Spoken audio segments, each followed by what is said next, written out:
Good morning, afternoon, evening, ladies and gentlemen. I'm George Moss, host of the program that comes on at 2 o'clock every Monday from 2 o'clock to 3. And every second and fourth Mondays we're followed by Satura's Black History Corner. And that stays on from about 3:30 to 4. And they'll be here in the studio next week. They were here last week and did a wonderful show. And we always look forward to them coming out this program as I run home to take in what they're sharing with their audience. We're always glad to see you out there and know that you are tuning into the programs here. I want you to also tune in to the Facebook, which is kind of interfacing what we do here at the studio, at least what I do here at the studio, because I try to bring to the listening audience at allpointstv.com, I try to make sure that we're kind of congruent in our messaging that we're doing to the public, and this gives me one forum in which to do that. And I also do a posting every day. There's no day that goes by that I'm in the country where I don't post on Facebook. And I think I have the longest post, quite frankly, I have the longest post on Facebook because I find myself writing, and when I get to around page 2, and I'm talking about in terms of how it looks on the format of the computer, when I get to about the second page, the middle of the second page, I haven't even started commenting on what I really want to talk about. I'm getting, these are all introductory comments, and I haven't yet gotten to the point of where I want to make, I'm getting to the meat and the heart of what I really want to talk about. But I'll get to that later on. I want to first of all talk today about something that I'm kind of coming to the studio today with a smile on my face, because I think finally I made a bet, and I think I'm going to finally be able to collect on the bet that I made, where I won't be owing this one guy that bets me every time we have something that comes up. We get on both sides of the issue, and I end up pretty much on the losing end all the time. But I think in terms of this bet I made this time, I didn't go with LeBron James in the championship basketball team, in the championship basketball game, and I went with Golden State, and it looks like that's going to pay off. They won last night. And so I'm at the studio. I'm not nearly as depressed as I was last week when I came in. It was 2-1 in favor of Cleveland. And I was saying to myself, am I going to lose another breakfast? Because when I win my bet, I try to make sure I don't go to the restaurant. It's always about a breakfast. I don't go to the restaurant and order, steak. This guy, when I lose, this guy comes in, he wants a stack of pancakes, he wants double portions of everything, 2 glasses of orange juice. It's not like lemonade now. Orange juice is a little bit more expensive. Yeah, he actually starves. He actually doesn't eat for 3 days before he does this, And he definitely was piling on. I thought I was going to go to this one place. He said, I'm going to take you to a pancake house down in Detroit. It was in Birmingham. And I'm thinking that he's talking about the IHOPs or something like that, because I know it's on the commercial, they have all these different things they advertise. And I'm thinking I'm going to get some of those pancakes that have the strawberries on top and all the other things they put on there. And they went out to this one pancake house. It's very popular, but it didn't have the kind of, I think basically it was one that served omelets more than did pancakes. The pancakes were very, I can get that locally. But anyway, we went down there, and I looked at my bill. I thought I was paying a house note. But I think he's going to pay tomorrow. Here's my prediction. My prediction is tomorrow the series comes to a close. Golden State closes it out. And this magnificent basketball player, who I only found out this year, by the way, because I don't watch basketball until it's time for the playoffs. And by the time I tune it in, it's like in the second part of the playoffs, so you've already eliminated some of the teams. And I didn't even know this guy was even playing, and he's one of the best shooters of all times. Got a very pure shot, and that's Stephen Curry. And now he's found his shot, and I mean, did he ever find it? Those were some shots he made last night. I don't know if anybody else, I watch it off and on. I'm not the expert. But I don't think I've ever seen anybody that make the shot this guy makes. And he makes it under this kind of pressure. He's only 6'3". But he's shooting over, creating his own shot off the dribble, and before you can actually react to the guy getting ready to go up, the guy's already released the ball. And there's such an accuracy in his shot, and it's such a true shot he has. He's a natural shooter. that that guy is something else. But I tell you what, after the game was over, the game is on one of the channels here that is not a cable channel. It's not like on ESPN. And so once the game was over, I turned to ESPN so I can watch the interviews after the game was over, because what they do is they cut away to the news program after the game ends and you don't get the feedback. And I was watching it, quite frankly, because I enjoy Stephen Curry's daughter. I'm just impressed with the kind of father this man is. And I wrote in my narrative on Facebook today that I want you to pay attention to something that goes on when LeBron James and when Stephen Curry goes before the microphone and they're talking to the media about the game or anything else that may come up. And just watch their demeanor. Watch LeBron James, watch any of those players, and then watch Stephen Curry. And you can see something in their face when they're talking. You can see something in their demeanor when they are, in fact, interacting with the media. And that is what I see is, in Stephen Curry's case, I see a person that was raised in a two-family household that was raised in a very nurturing family. I can see that in his demeanor. Not only with his daughter, but every once in a while they'll cut away over there to where his family is sitting, and they over there. His dad was a former NBA basketball player, and there he is. There's his wife sitting next to him. They got holding the grandchildren, and you can tell that family was a very nurturing family. But when I see LeBron, now don't get me wrong, LeBron's a very nice person on and off the basketball court. I have a lot of admiration for him in terms of him being a very respectable person and a very good role model. All things you say that Barkley said he was not, well, James never said that, and he is. Although I don't think Barkley's a bad role model.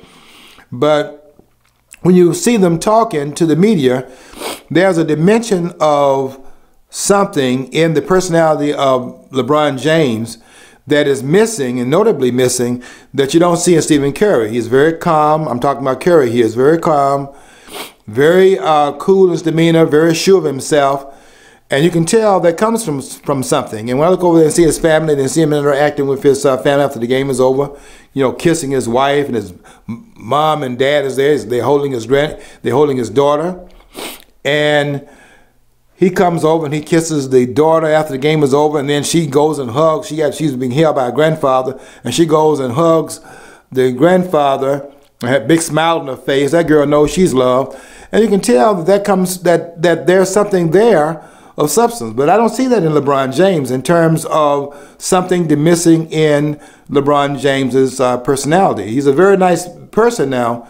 And don't get me wrong about me trying to do anything here to even remotely sound like I'm putting him down. But if you notice it tomorrow after the game is over, I want you to pay attention to the difference in their persona. And I'm just getting to the point here about the importance of the family. And I know you're going to tell me on my Facebook wall that this idea, it takes a man in the household, and I was raised in a family and I only had my mom there. You're going to tell me that, and I'm not just denying that mom's doing an incredible job, and I'm not saying that that wasn't true in your case. What I'm saying is that I think if two persons create the child, can I say this about you getting mad? Can I say this about you getting mad? That at least both parents should be there, being nurturing influence in the child's life. However, the parents may well be getting along or not so well getting along. They are still the one thing about it. You may not always be married to the person that you had the child by. Maybe you never married the child, but you will always be that child's mother, and you'll always be that child's father. And that will never be changed. I never understood this either. Like these extremists, and I'm going to say it that way, the extremists on the feminist side will say, if you bring a mention about a single parent family headed up by a female, that's considered like a bigoted view of parenting and stuff like that. Yet, okay, now look at it this way. If they're so concerned about women's rights and women's, the pressure on women, wearing so many hats simultaneously is a strain. So isn't it better to say, I mean, and then if you try to say something about men should pick up the slack, they basically, a lot of them seem like they want to shut men out totally from the parental role. So, I mean, basically, they want to, and so they're basically saying women should be stretched to the limit, just like frizzled and frazzled and be pushed to the limit to have this child in her house doing it by herself. And then what galls me the most is when they say it takes a village. We're not supposed to hold the male accountable or the female accountable for their children, the offspring they produce. But we're all supposed to step in that role of being, a local parentis, in place of their parent. I mean, how far does that go? Goes until the state takes over every aspect of our life and tell us what they have for breakfast. They're already doing that, by the way, how much pop we can drink. I like to bring that statistic. They're already doing it. Well, look at the statistic I brought in today, too, before you came in, started doing the show. Tom Sumner posted it, and other people, too. It's right from ABC News, by the way. That was right. It was 35% of the people in Genesee, in Flint, actually are testing at a first grade reading level. Okay, and I guess it's like 28% in Mount Morris Township, and it's like it's 40% in Beecher. So you might take some higher. At least you've been out of the scene for a while. At least it's higher. The literacy rate's higher in Beecher than it is in either in Mount Morris or in Flint. Is that right? Yeah, that's what it said. So you added up together 60,000 people in Genesee County, according to this research, and I don't know who's done the research. It didn't say that, but it's like 60,000 people are reading at the first grade level. That's tragic. I mean, especially all the money we spent for all the years in the 60s and 70s and right up to the 80s. Now we don't have schools, and I think largely because I think that's bizarre. We don't even have schools in Flint hardly. That is tragic. John, I'm gonna need some tissue. Yeah, I was going to get you some. Hold on. Okay, that is tragic, and it has serious implications for the future. We're paying for it now, but if we're paying this cost in the present time period, can you imagine what it's going to look like in the future when those persons are now in the workforce demanding whatever salary that they'll be demanding at that time based upon the moving of the line of where the minimum wage standards are, and then the level of productivity they bring to the job where they're not producing that which they're being paid, and implications of that in the business world. And this is a very serious problem. We can see it. We could have seen it coming. I brought John, by the way, I brought a book. I'll tell you about it as you go back to the out. We keep John on the outside of the studio because if he comes in, he'll take over the microphone. And and the book I brought to the studio. Excuse me 1 second.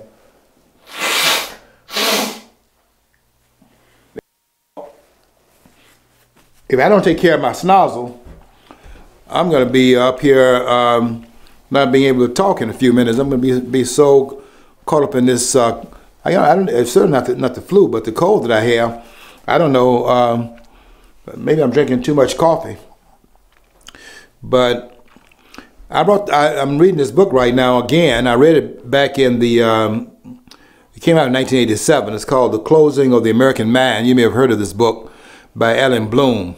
John, have you read this book by Alan Bloom called... Actually, I never read it fully myself. I had friends back in the day when I was at U of M. That book was recently just released. And communication professors up there used it quite a bit. People are going into communications. And I had one friend that read through that. And he thought there were some great points on it. Alan Bloom was a major figure as far as it goes for being like this person who had this sense of the importance of a classical education, and that's what he really emphasized. I think it's the same. He really emphasized. Yeah.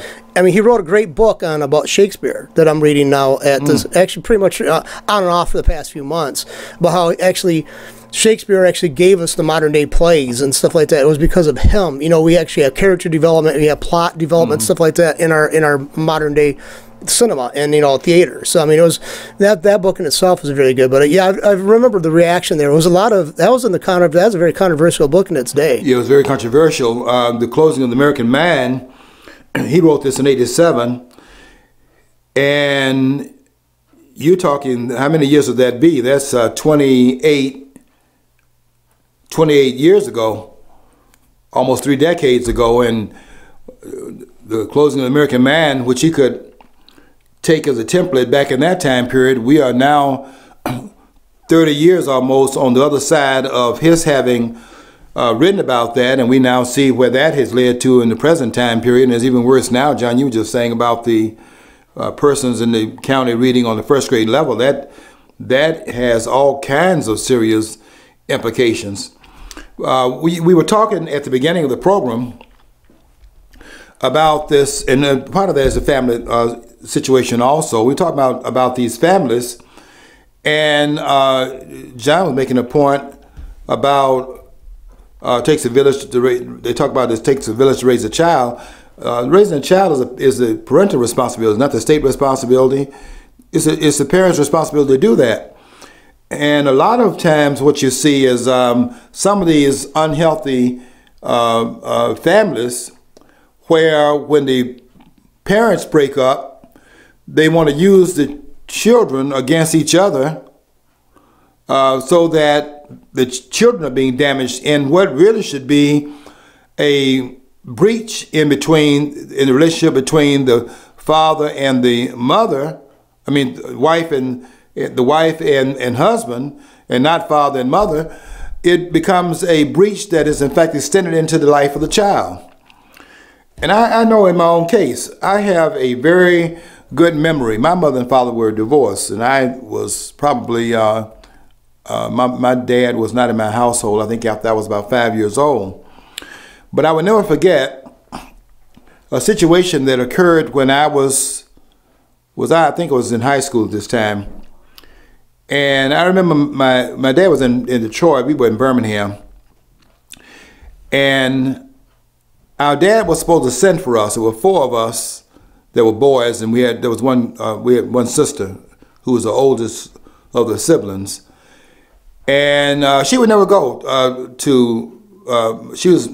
my mom was where she had kind of taken her side. She was not against my father, but when we go up north, as we call it, to visit our father in Detroit, she would never go. And I don't think there was anything to say about that other than the fact she didn't. It was just it was a boy's thing. And I never forget, we were sitting around waiting for the check to arrive because our dad would send the check for our support on Mondays.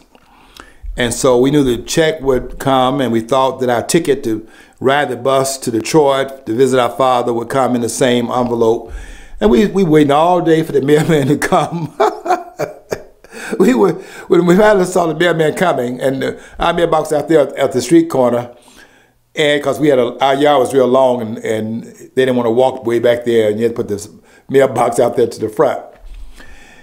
And we waited and waited, and finally the mailman came. We ran out to the mailbox to get the mail out, came back, gave the letter to our mom.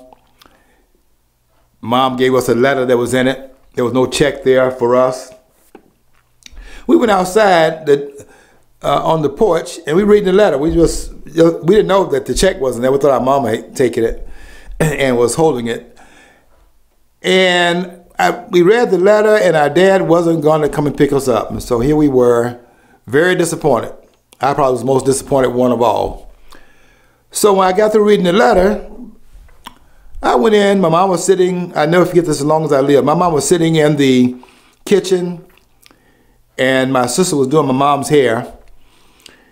And I went in the kitchen where my mom was, and I wanted to get an explanation about why our dad wasn't sending for us. I wanted my mom to get on my dad, because I wanted my mom to say something bad, because I was feeling bad, and I wanted her to criticize this disappointment. The person disappointed me again. And my mom, and I'll never forget this as long as I live. My mom knew, I could read her mind almost. My mom knew what her children was standing in front of her, expecting her to do. And I'll never forget this as long as I live. My mom sat in that chair, and she kept her mouth closed. And I knew what she was doing. I mean, I could feel what she was doing. And what my mom was doing was that my mom, as great as she was not going to say something negative to her children about their father. That's the kind of woman she was. And my mom never talked about my father. The things I found out later. He wasn't a bad person, but when I found out, whatever I did find out, I found it out on my own. My mom would not talk to me and the other children about their father. She was not going to do that, and that was her greatness. Now, what I see now, I don't see that. I see the father may not have the check on time in the mail, and maybe lost his job and he didn't pay whatever that time, and so you're not seeing your daughter, you don't even speak to her, you can't see her, and blah blah blah, and that's damaging. And when I look at these basketball players, because they're all in front of the camera, and I can almost tell you which one had a nurturing family, and they're not many. How many of them had a dad in the household? I can tell that. And I want you to watch tomorrow night in that game. When you get through watching the game, and I'll be collecting my breakfast this weekend, because I'm sure the game's gonna be over. By the way, the series will be over after tomorrow's game. That's my prediction. Because I said before, I've never seen a team being able to rely upon a person playing 45 minutes of a game, and the game's only 48 minutes, and playing 45 minutes without any time to sit down and refuel your tank, and do that over the course of a series. And of course, the first part of the series, yeah, you can do that. But as the series wears on, I haven't seen anybody able to do that over the course of a series. And this series is not going to be going through the 6th game tomorrow. So I see tiredness out there. LeBron is a great player, but he can't do it all by himself. And playing the number of minutes he's played, that plays out after a period of time. Cleveland's in trouble. And that means I'll be, finally, after all these losses I have, I'll get some competitive edge here. And this guy will be feeding me for a change. But I'm not going to do what he does to me. I'm going to just be up front and say this. I'm not going to go over there and get a stack of pancakes, two glasses of orange juices, 2 different kinds of meat, stacked both up, and refill of everything. But I'll be glad to be able to have won one, because after losing so many, you begin to doubt yourself. I stopped losing confidence. I started losing confidence in myself. Maybe something's wrong with my insights. But I do notice when I see those interviews that there's something missing, a little something that's hidden, but a missing ingredient in how they present themselves. And I see it not just in LeBron as compared to a person like Stephen Curry, but I saw it last night when Stephen Curry and Draymond Green, I think his name was, were on the same team, so they were doing the interview at the same time. I noticed that whenever Draymond comes out there to do the interview, he's always with Stephen Curry. He never comes out there by himself. And you can see, when you begin to see them talking, you can see why. Because there's something that is in the conversation that is not quite there. But in Stephen Curry, oh, it's just delight to listen to him, to watch him, watch his mannerisms, and when he interacts with his family. Now, I was watching it last night. After he got through with the interview with Stephen Curry, I turned it off at that point. I just wanted to see if he's going to bring his daughter out there. That's what I wanted to see. And I hope, Stephen Curry, I know you're not probably going to be listening to this program because you're playing the game. You listen to it after series though, because I know you're interested in what we say here at allpointstv.com. The whole world is tuning us in here. We're just like C-SPAN and CNN. Well, not like CNN, C-SPAN and Fox. Those are my networks. If I go through these others, it's on my way to those stations. And I just can't take I just can't take Chris Matthews and Al Sharpton and the rest of those guys. Anderson Cooper, Don Lemon. Look, I can't take it. I just can't take it. So if you see me, if I'm not watching a sporting event and I'm watching television, I'm watching C-SPAN, I'm watching Fox. That's it. You just love to the liberals always they want to dismiss everything that's on Fox just because it's on Fox. They don't try to refute it fact by point by point or anything. It's just carte blanche. We did not give that a stamp of approval, so we're going to have to. You can't listen to it. I had somebody just recently do that to me. I sent them something, and that's Fox News. How dare you do that? I went, okay, refute it. Well, I can't, but it's Fox News, and it's like, Okay, so I don't listen to Fox News. I listen to stuff. I watch stuff from all over.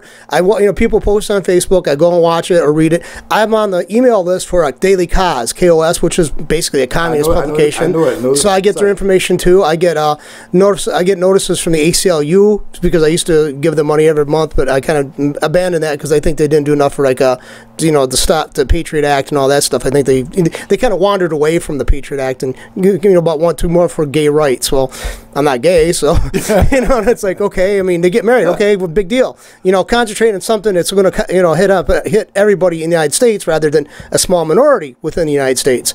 But no, they just want to dismiss Fox News. Like, well, okay, if it's so bad, then why is it the most watched thing? That's what I'm saying. Yeah. That is America's challenge right now, because there is so much balance on the other networks that people want balance. They don't mind you presenting the conservative or the liberal side, but put the other side next to it so that they can make their own judgment. They don't want persons telling them what the judgment should be, because you have the truth from the mountaintop. Because both groups lie, and let's face it. I mean, I've known Republicans lie. I know that some of your listeners might be horrified by saying that, but Richard Nixon wasn't the greatest source of information. He did know to lie a little bit, fudge a bit. So did Ronald Reagan. So did Bush 1 and Bush 2. I mean, and let's face it, when a Democrat lies, you expect it, because they got the press to back them. They just roll right over, even if it's a glaring omission or lie, blatant lie. They'll just they skirt around it because they don't want to embarrass their buddies. So I mean, when the press corps identifies 90% of them identify with being liberals on their own statements and stuff like that when they're doing polls, then guess what? I would say that is not just a a happenstance thing. I think that's deliberate, so. I get that all the time from the liberals who I quite frankly, and I say this in my posts all the time on Facebook, but they won't learn anything. They continue to get in there and want to comment on my posts, particularly when it's reposted, because I block most of those jokers, because I don't even want to engage liberals. But I want to talk to them when I get paid. And if they get in my space, quite frankly, I try to get them out of my space as quickly as I can, because I can't learn anything from them. And I only have one piece of advice for them, and that's get some help. But they won't take me up on that because they don't think anything is wrong. But that's the point you're bringing up. Everybody nowadays, I've noticed this too. It's if you don't agree with a person, you're an idiot. Okay, everybody's an idiot to everybody else. And I'm saying, if you got to look at politics, you got to look at how it affects your bottom line and how it affects you overall. And if you're not concerned about that, you're not being rational. So, I mean, both liberals and conservatives are rational at certain times. I mean, sometimes the conservatives are saying, I don't want to do anything that deals with like wages and workers' rights and all this stuff, but they've enjoyed the benefit of those more, fringe movements in the past. Everybody, let's face it, most of us depended on a 40-hour work week, workman's compensation, health care provided by. So there's some things that they just want to ignore that happened that the left kind of brought into the mainstream. But they did. But then again, at some point, there's got to be a balance. You can't just keep on going to become the parent. Balance. So you can't become the parent. Society cannot become everybody's family members. You cannot. That'd be so weird and so impractical. I just don't see how that's possible. So basically, they're motivated on emotion. We love everybody. But they don't. But they have a deep-seated, animosity towards other people. But they want to mask that. And we can't become family members. I mean, the society can't become family members. They're too divergent. It's never going to happen. John, you made a very important point here. You said sometimes the conservatives can be irrational also, and you're very right about that. The difference between the conservative and the liberal is that the liberal, because he is liberal, is irrational. Because liberalism is an irrational construct. Now, when I argue on my Facebook wall, I don't argue on my Facebook wall. What I do is I post. And I've asked liberals not to comment on my wall because they're not qualified to make any comment behind what I write. And I don't say that with any arrogance. I say it because it's true. And that includes all those professors who are liberals. I don't really have any time for anything they say. When I first went down to the university and I was on this network, and I was writing on it as well as others in my department, and not in my department, but in departments around the country, because the network was for those in this particular department I'm in. I would write on that wall and share my ideas within the site of that wall by a person in Ohio, so he knows who I'm talking about. I'm not going to call his name out, but he knows who I'm talking about. And after a while, what was happening when they would read what I was saying and what they were saying, and we're all in the same departments all over the country, all of a sudden what was happening was that people would write me offline, and they would be offline agreeing with me, which I thought was quite interesting. But they would say, we can't say that in our department, blah, blah, blah. And they want to know what kind of problems was I having in my department. Well, I was the only one in my department, I think, except one person that was actually reading that wall. So maybe they didn't know I was writing on it. I don't know if there had been a problem if they had known. But they made it clear to me that there were some things that they knew to be true, but they could not say it based upon the worldview of those who are the chairs and other members in the department and so on and so forth. They talk, and these are the ones, by the way, that's always talking about diversity, in which Thomas Sowell says that when next time somebody talks about they believe in diversity at the university level, ask them how many Republicans they have in their department. They want different colors. They want the rainbow of the colors, but they don't want any. They don't want any variance of thinking. They don't want divergent thinking. That's what they don't want, diversity. Yeah, I saw that before I left in 2001. I mean, it was not a place for learning and discourse and for exchange of ideas. It was not a place. It was very draconian. If you don't follow the party line, you're singled out. John, I had, the highest marks you could have when they give you the evaluations. I forget what that score was, but the highest was, I think it was, 12 or something like that. I forget exactly what the numbers were. But I was getting 12 in this one class I had where my voice was very clear. I was teaching an American history class, and those students were telling me, and this was a overwhelmingly majority white class. I'm in Africana Studies, but I sometimes would teach a cross-reference class. And those students were telling me in those evaluations how refreshing it was to have a voice that was not over here in, they didn't say it in these words, but I'm saying in these words, and that is, it wasn't a voice over here in Nutville. I wasn't in there excoriating Adam Smith and promoting Karl Marx in his place. And those students felt that was so refreshing. They told me this in their evaluation. That was very refreshing to have another point of view for a change, because you walk in these universities now and everybody is in lockstep agreement with the fact that we ought to name these universities after Karl Marx and Che Guevara. And if we don't have those two, then we got to go to Castro or go to Mao Zedong. I mean, that's what these universities are right now, and that's what they're trying to put in Common Core. That's why John, you were saying earlier that they're reading on the first grade level. They don't tend to have better reading the thing. Well, no, they don't want. You might read James Madison. They don't want people. Another thing is, well, what I think is, and I don't want to take your show away, but I mean, it's like what I think the biggest thing is too, though. So many people here are dependent on the system that they think that system, that safety net's always going to be there. They don't realize how precarious the situation this country is in financially. And that safety net's not going to be there. I mean, I don't think much longer. I really don't. Everybody, you have an increase in people using, getting on disability. You have an increase in people. You got a lot of illegals now getting benefits. Oh. So, I mean, this is going to crash the system. It's going to crash the system, John. And they're going to, and let's face it, I don't see how these people, they had access to education. I went to school, but there was probably a little bit better scores back when I was still in the Flint school system. Mm-hmm. I mean, they did an adequate job there. I mean, to some degree, my mom did give me the edge because my mom was privately educated, and so we got to read books, and she had a way of thinking about things that was different than the majority of the kids around me.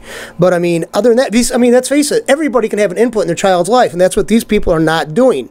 I mean, I don't like teachers. I don't. I mean, I'm not influenced. I've had problems with teachers as a kid because to me they were trying to push this liberal agenda. Even as a 9-year-old, I was fighting against it. But that's not. You cannot place it solely upon the teachers. I mean, they go in there with lesson plans, even though they're skewed and stuff. They can learn something if they use it and run with it. The students could, but the parents are not doing any input on their end with their kids. They just basically send them off to school because it's six hours of daycare for them, or 7 hours, whatever it is. And that's how they look at school in a lot of these areas. Yes, a babysitting service. I will see teachers when I was in public school. I saw teachers that had the lesson plans made out for the whole year before they had met any of their students. And so they already had their lesson plans all laid out, you know, and from basically they tore out some pages from last year's book and they pasted it in the new lesson plan book, and they just went on and did what they did the year before. And they did that until they retired. Wherein I had to change my lesson plans from day to day because I go in there and some things that I had not intended to happen because I could not have the precursor to the event. I couldn't go in the classroom knowing exactly how everything plays out. Some may come up because somebody raised their hand and wanted to inject something that I had not foreseen. And that means that the lesson plan therein has changed at that moment, and therefore the next day the lesson plan has to be changed.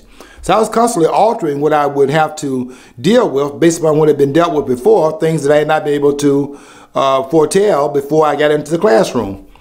I mean, you have some plan out, but you don't know how it may play out, but you have to be ready to go in every direction in order to bring the lesson home to the students. Well, Stephen Jay Gould said, and I don't know if you know who he was. He was a lecturer at Harvard and other colleges, and he taught. He was a big proponent of Darwinianism, you know, evolution.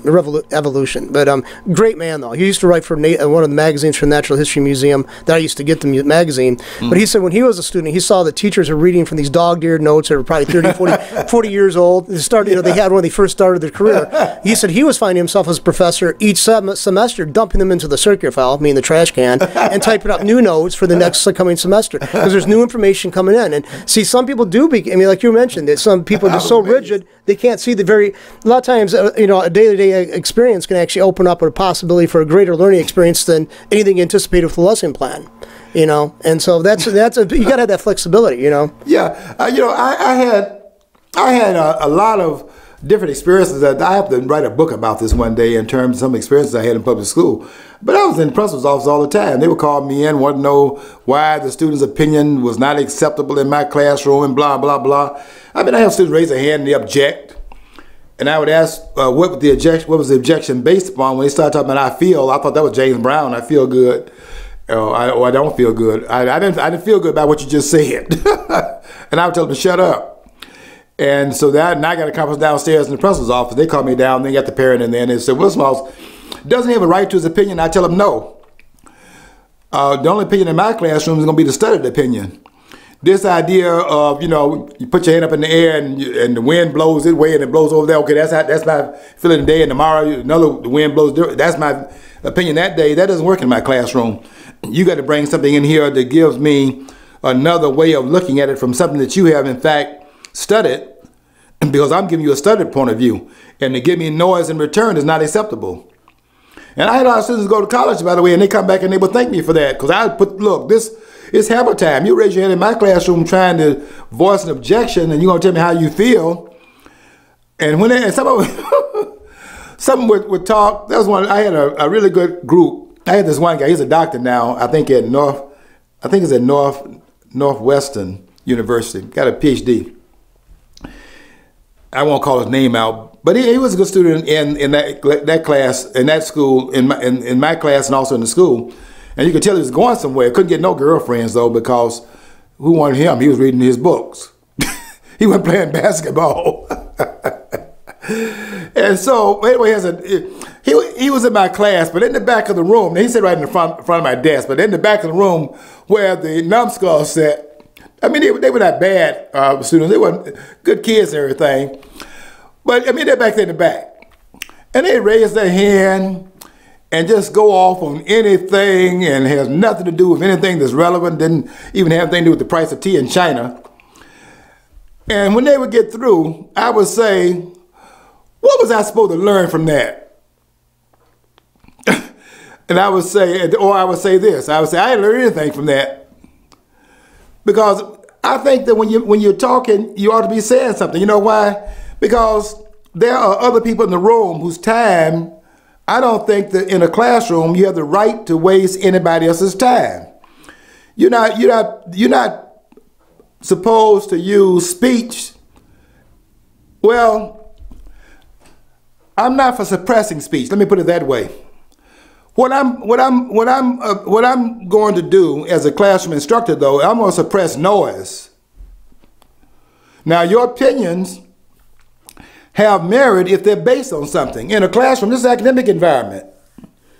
And you can't just be talking about, let's say, I would be discussing something about the President of the United States, or it might be something, as I'm doing in my post right now, I'm discussing some very important things right now on my wall. I'll tell you what I wrote about yesterday in just a minute, because I want you to be aware of where we're going on these posts for the next 2 or 3 days.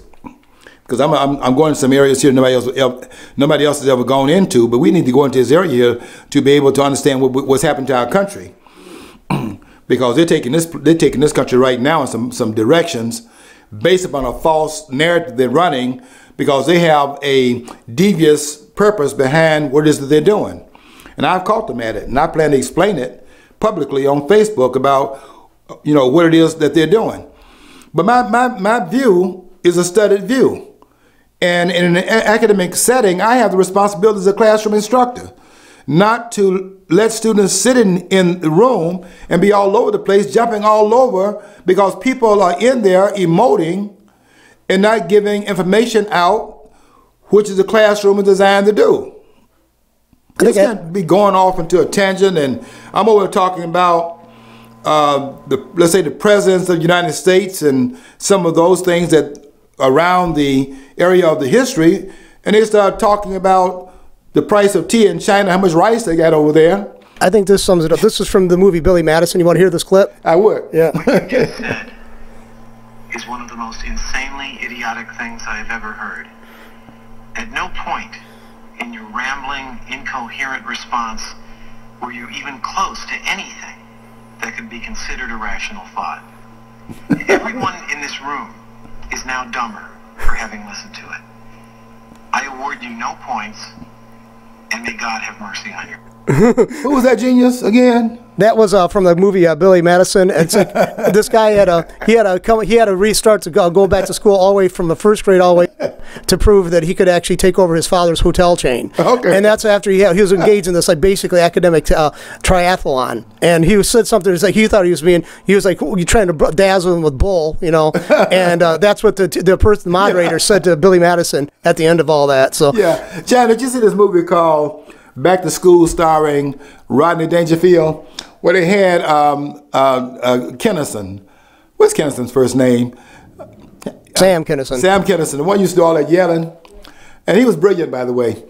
And he was brilliant in that one part. They got him in the classroom. They got Rodney Dangerfield, I forget the name of the character he played. But he's back to school, and he got all his money. And, of course, that means he can't do anything wrong as far as the president's concerned, because if you make a large donation, that means your answer is right. So, but he's in the classroom, and they got Sam Kennison in there, and he asked this one student about the Vietnam War. So this one girl, I would not have criticized her. She had studied the Vietnam War, had a studied opinion about it, and was giving her position based on some long, drawn-out explanation about what had occurred. So as she was talking, I mean, she went on and on for a few minutes, and was giving the book version of what was going on. And so when she got into the middle of her comment, Sam Kennison's character cuts it off, and he asked the class with that look on his face, class, is she right? If you know Sam Kennison, before he starts going off with the yelling, right? And he starts saying, well, I could believe that, but I was out there in the rice paddy. He goes off on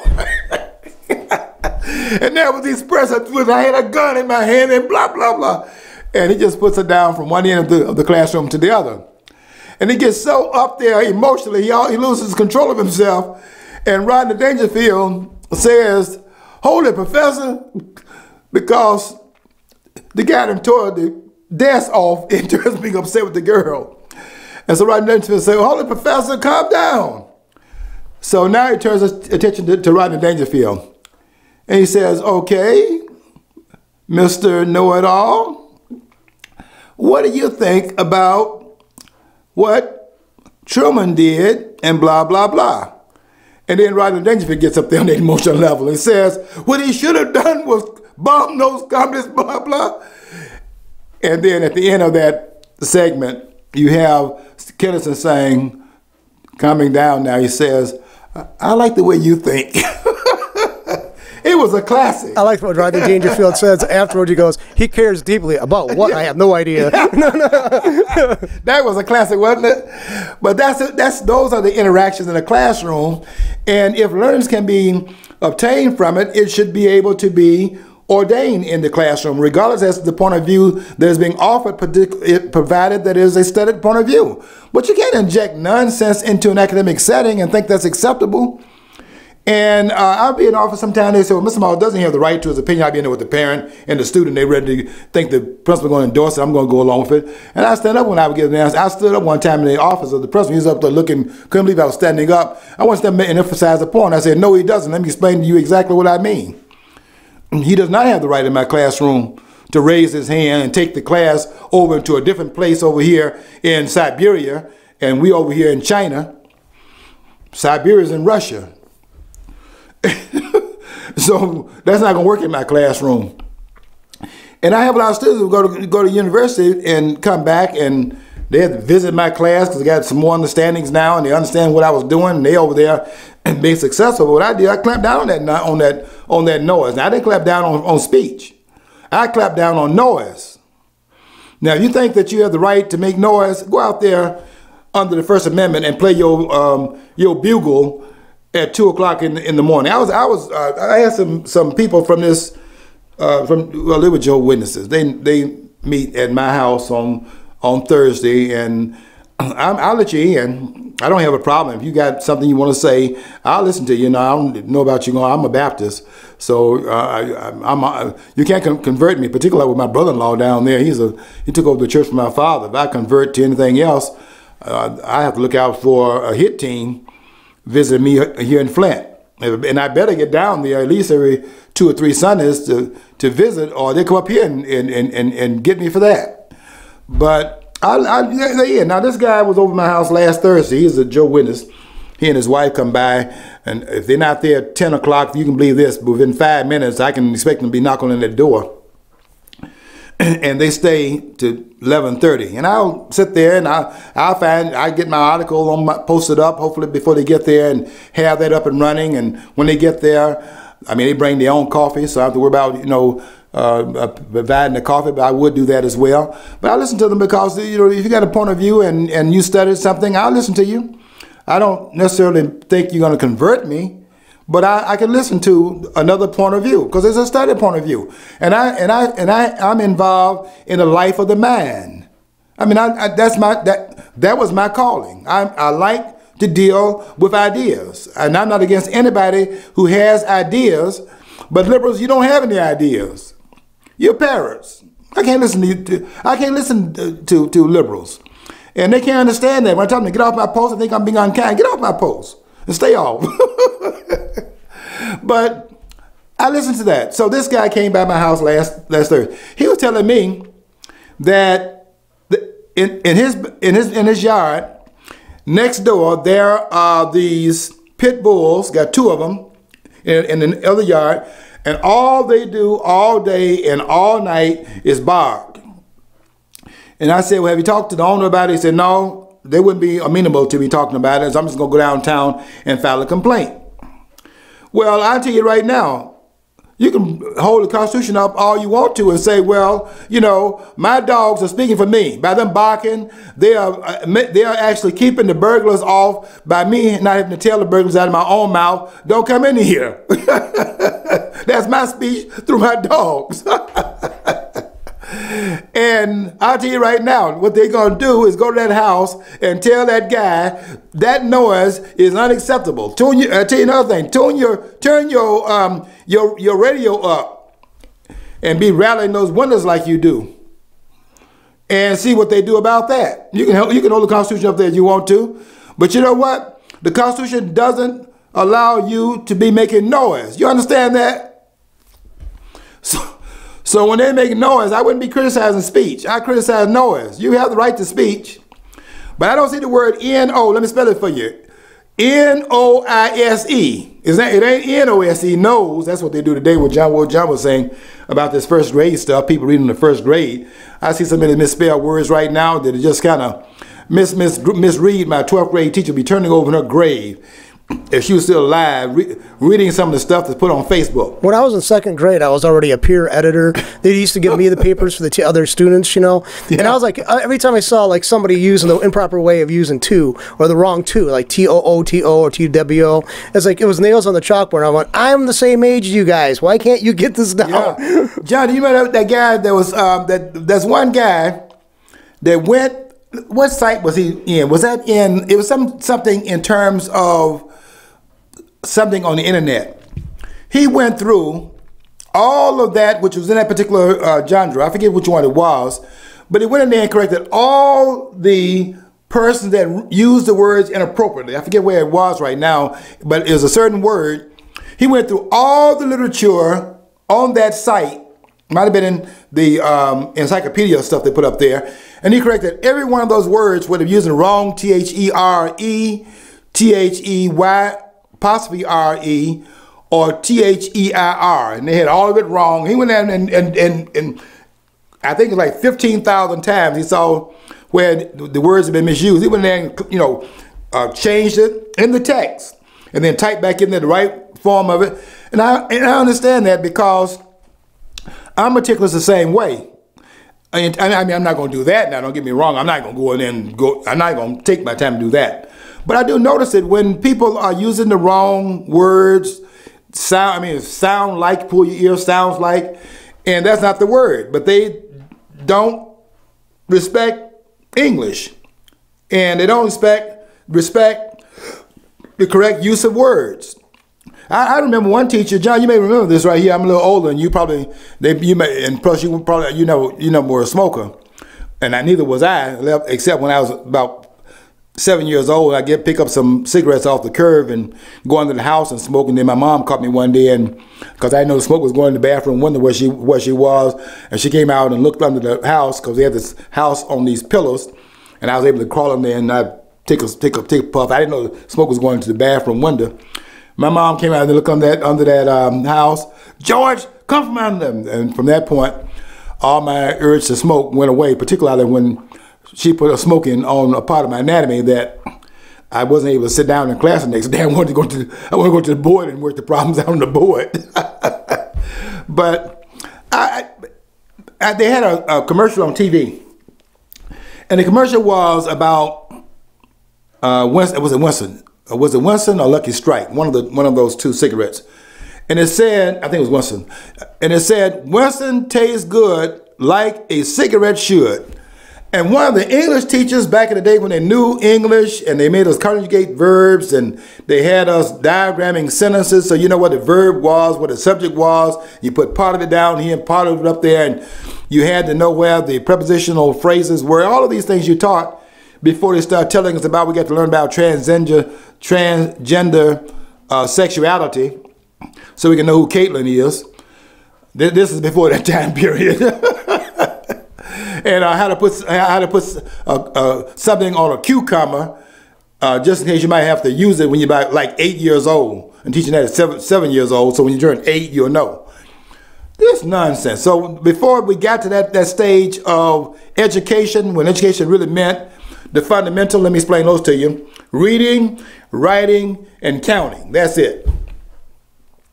If you don't teach that, there's no education that's going on in that school. They got to learn to read, they got to learn to write, and they got to learn how to compute. Now, if they don't know how to put something on a cucumber, don't worry about that. I didn't know anything about what that was until I was 22 years old. I was in New Jersey at that time.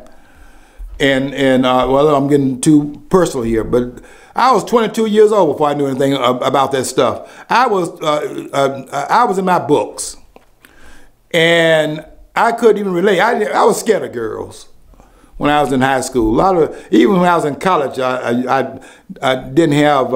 I had some girls like me, but I was playing baseball, and I knew they liked me because I played baseball, and I was a pretty good hitter, and I was a star on the team. I didn't have any kind of arm. I didn't have any speed. But I tell you one thing: you threw that ball up there, I'm gonna put a crook in your neck, and that's why they liked me. And I knew that. But I was getting my books out, and I was trying to I was fighting beans and cornbread every day. That's what I was fighting. I was sick and tired of beans and cornbread when I was growing up. I was going to make sure my education paid off. I had something to do with my life beyond the classroom. That's what I was doing. That's where my focus was. But I was able to read, write, and count, I tell you that. And I had some person that was emphasizing that in the classroom. I didn't hear about no cucumbers. In fact, I didn't even know cucumbers existed. Every time I saw a cucumber, it was a pickle. I thought they grew that way. Every time I saw them, it was in some brine. But now they got to tell them about that. Well, anyway, this teacher was saying, wrote to Winston Cigarette Company. Because they were saying on TV, Winston tastes good like a cigarette should. And she wrote them. That's like Mrs. Reed, my high school teacher. She would have objected.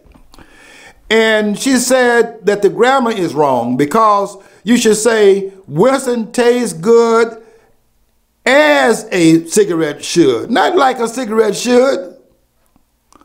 Is a cigarette able to taste itself? And so the grammar was wrong and she corrected it. Now they stopped using that commercial after a while, but they can put that value today because you wouldn't know.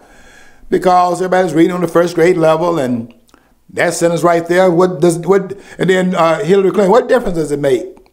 So we got a problem here with that, and it has tremendous implications for the future because the closing of the American mind has now occurred. What he's talking about, what Bloom was talking about in '87, we are now at that point. Before we get off the air, John, how much time we got? Because I think we've probably got about 4 minutes. I got to say something about my article that I did on Facebook yesterday, which got a lot of hits. And of course, I didn't say, I got a lot of people saying, we want to hug you when we see you and thank you, Moss, and we want to make sure that we, give you some, help you pay off your debts. And next time you lose a bet with your friend, we'll pay for the pancakes. Nobody's going to say that. But on the wall yesterday, I got a lot of persons that made comments on the post. I won't tell you what some of them said because it can't be said over the air where we are a family studio. AllPointsTV.com is a family studio, so I can't give you all of the gospel or the gossip in that regard. Particularly what they said in my chat room where the language is a little bit more profane, particularly when you go back a couple of times with these fatheads, with these liberals, who when they can't win an argument, which they can't win an argument because they don't know anything, and when they can't win an argument, they start going off in the profane area. And I used to wonder about this until I began to really study liberals, but I went back and read about them in history because I was looking for them in history all of a sudden, and I was really fine-tuning my research to just look at that one part of the issue. Wherever they were, I would search them out at that point. And what I found out is that they don't give you any arguments. I'm beginning to see this. They don't give you an argument because they think their disagreement is the argument. That is, say it's wrong because they disagree with it. And they disagree with you putting it into the public square because why is it out here in the public? If they disagree with it, you should not be mentioned. And so, Moss, you are this, and Moss, you're that, and blah, blah, blah. But the only thing about Moss is that what Moss wants to do is ask you for your proof that it's wrong.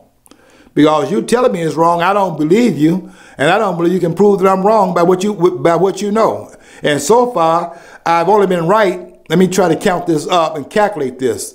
I've only been right 100% of the time. And I intend to continue to be right 100% of the time in terms of what the liberals have to say about it, because here's the litmus test of whether or not the liberals, whether or not you are right in terms of the liberal disagreement. And here's how you determine whether you're right or not. If the liberal disagrees with it, then the chances are there's 100% right.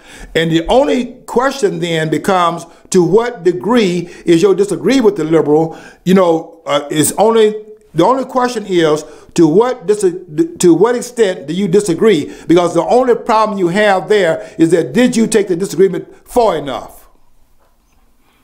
Because I contend this, and they're not going to like this, but Jimmy didn't crack corn for nothing.